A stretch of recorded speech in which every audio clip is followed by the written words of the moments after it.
Welcome to Fun and Games Side Quests. Every episode is a different host sharing a video game they love and why they love it. Hey y'all, my name is Andrew Fedge. Currently, I am a part-time IT guy, and I'm here to talk to you about a little JRPG called Lost Odyssey. Kind of the basics about it. It's turn-based JRPG for the 360. It was a console exclusive. One of the reasons that I love this game so much is because of the time in which it came into my life.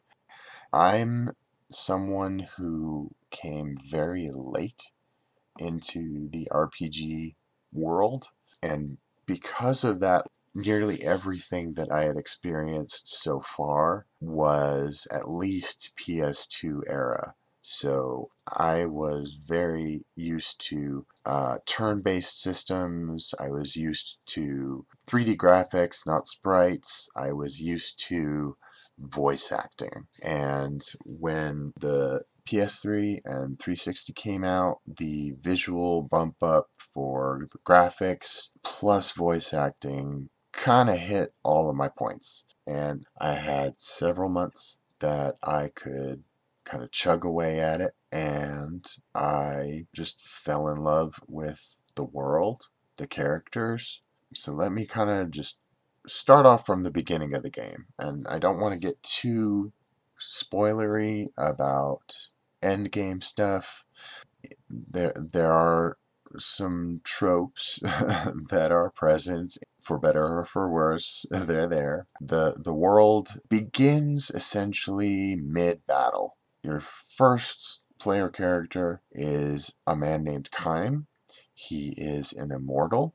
He knows he's been around, and there are stories that reference him, but he has no real connection to those memories. So for now, he's just kind of serving as a soldier. And a thing about the world that is pretty important is that there are a lot of different countries, and they do not get along. And the battle that Kaim finds himself in, it's a war. Kaim's doing all right because, again, immortal. And then something apocalyptic happens, like fire from the sky, lava. The only one to survive is Kaim. So he reports back, and pretty quickly the political machinations begin, and it is decided that Kaim will be joined by Seth, and Seth is quite the badass. Seth is also immortal. She is suffering from the same problem that Kaim is. The immortals are very few and far between in this world. A third member of the main party is brought on right around this point, and his name is Jansen, and he is a mortal. He is a black mage. He is not the best guy, especially in the early game. He is just in it for the money, and that is in fact why he's here. Jansen has been paid a lot of money to keep an eye on these two immortals, to keep them useful weapons for that nation. The first part of the game is essentially a mission out to something called Grand Staff. It is exactly what it sounds like.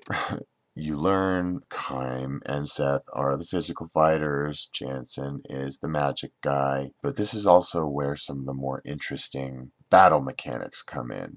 As immortals, Kaim and Seth do not learn things on their own. You can equip them with things, and you can sort of do this link with a mortal character. So as the mortal character gains levels and learns new things, suddenly those become things that you can set up your immortal characters to start learning as well. Sometimes the immortals essentially have to be multi-talented. That's kind of the juggling act that you're going to go through the rest of the game with as you gain more characters.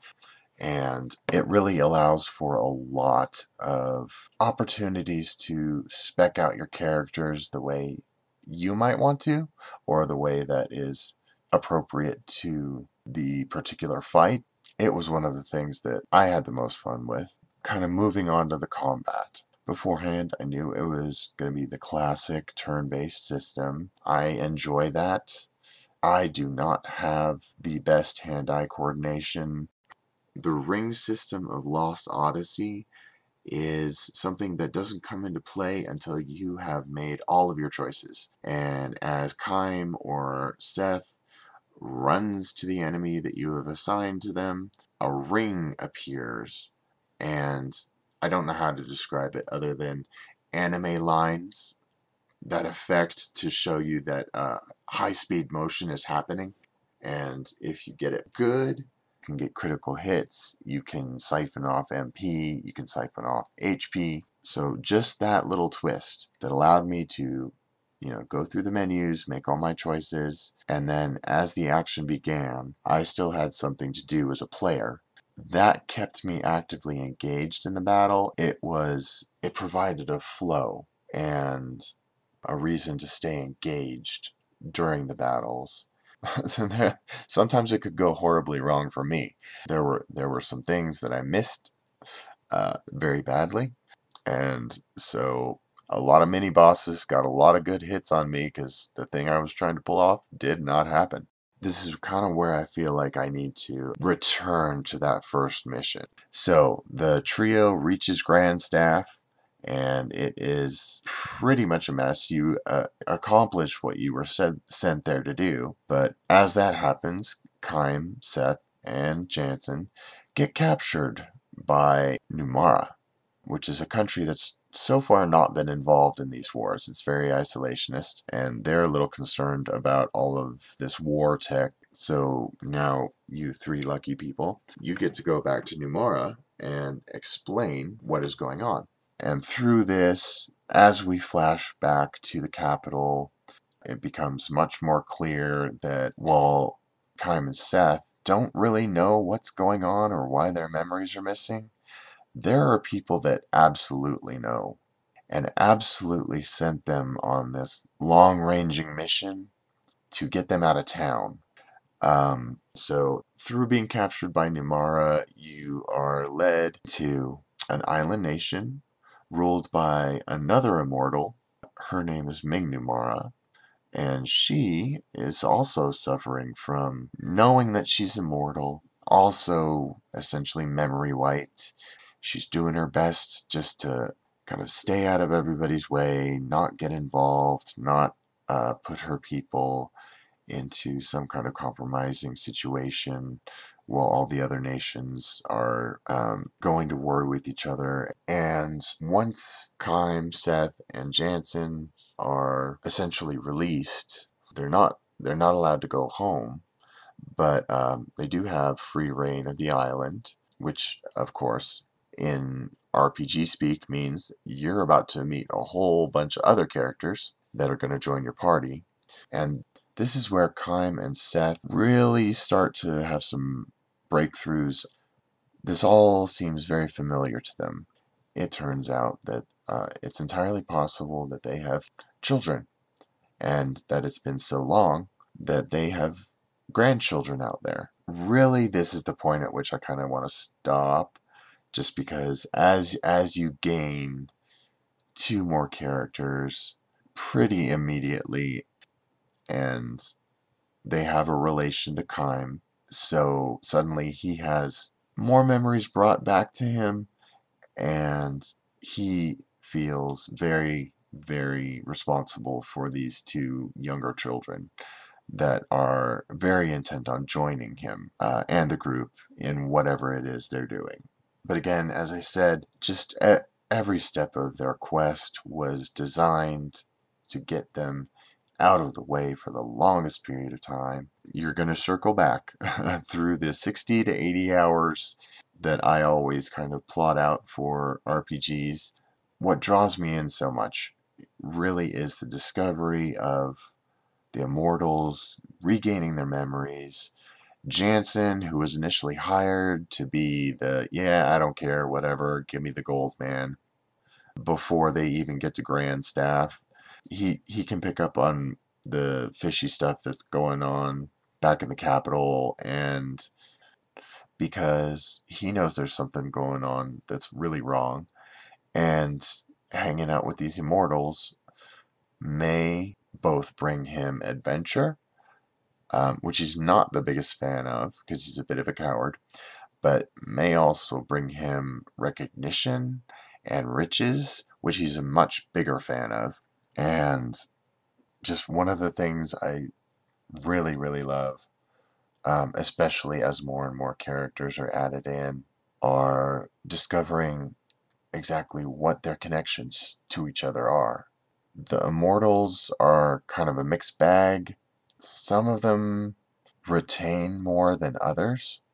The mortal characters are also kind of there are some really big found family tropes heavy in this game, even though a lot of it is these immortals have distinct family ties to some of the other characters in the party. Whereas Jansen is kind of the outsider, but very much becomes an insider as he sees more and more that what these guys are doing isn't close to what he was told as the cover story. And as things all kind of become clear and take shape, Jansen's turnaround, he stays the wisecracking black mage who's just got an attitude about things and deflects with humor, really. But everyone in the main cast really shows a tremendous amount of growth through this. For the immortals, it's about getting their memories back, finding out what they're doing here in the first place. How did they lose them? Why? And for the mortal characters, especially since a lot of them involved were offspring of the immortal characters, it's since the immortals had no memory of them, they didn't know they were out there really. Not until those memories unlocked. And so they've been absent. A lot of the mortal characters are just kind of at various stages of their lives coming to terms with who Kime and Seth and the other immortals are. They're on this big fancy quest, save the world kind of stuff. Is that for me? Do I really want to? I had my life going just fine before y'all showed up and came through with the plot train. Do I join, or do we try and deal with what it was like for me as a mortal to be left behind by you, whether you meant to or not? And that's the kind of deep characterization that draws me in as they learn more, as Kime, Seth, and the others put together the pieces of who they were, who they are now. Suffice to say that the more the immortals learn about their time on the planet, who these people were, and how close they were to each other, what they meant to each other, it all becomes that much more powerful. I can't remember exactly what it was that was going on in my life around 2008, 2009, but just being immersed in this world where I could relate to these people. I had a lot of memories that I no longer had access to. The game's premise of allowing these people to rediscover those things and incorporate them into who they are now and just better themselves by remembering who they were was a real unexpected and real big hook for me to find out as much as I could about the lives they live, because it was sort of therapy in a way, following along with what they discover and what they decide about what it means just added a whole nother layer to characterization that really, really impressed me. In many ways, they are biological family, a lot of them. In a lot of other ways, they're found family. They made the choice to be a part of this party and make the world a better place. And that is why Lost Odyssey is still one of my top 10 favorite games that I have ever played. And kind of a quick PS about Lost Odyssey. I began playing the game again in preparation for this recording, and one thing I don't think that I made sufficiently clear is just it is indeed a product of the time that it was made, but there's so much humor in this game.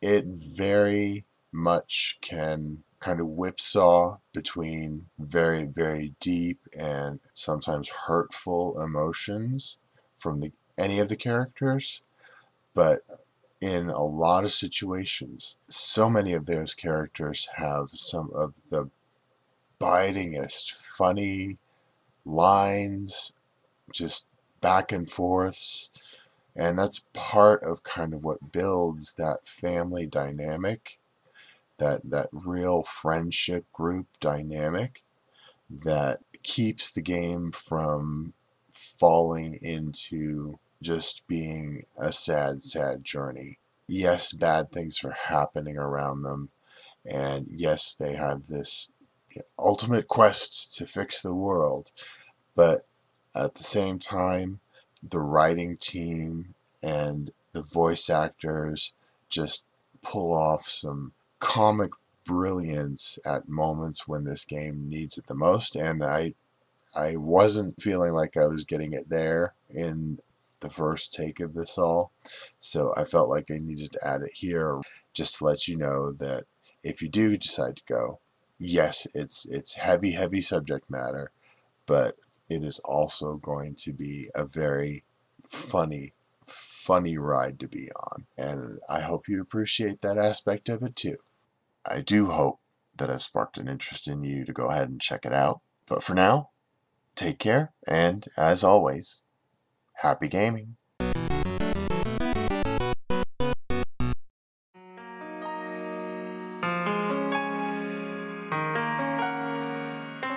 Nostalgia is one of the strongest forces in the human psyche and is responsible for the continued existence of some of our favorite fandoms.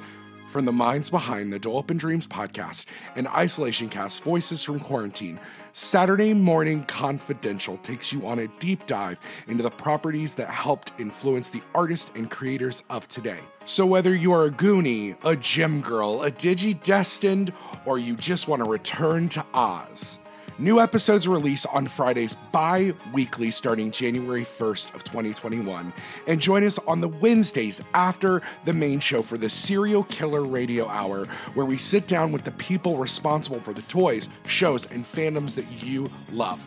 Now you can find Saturday Morning Confidential at certainpov.com/SMCpod or on your favorite podcast platforms. So don't forget to tune in for another deep dive into the files of Saturday Morning Confidential.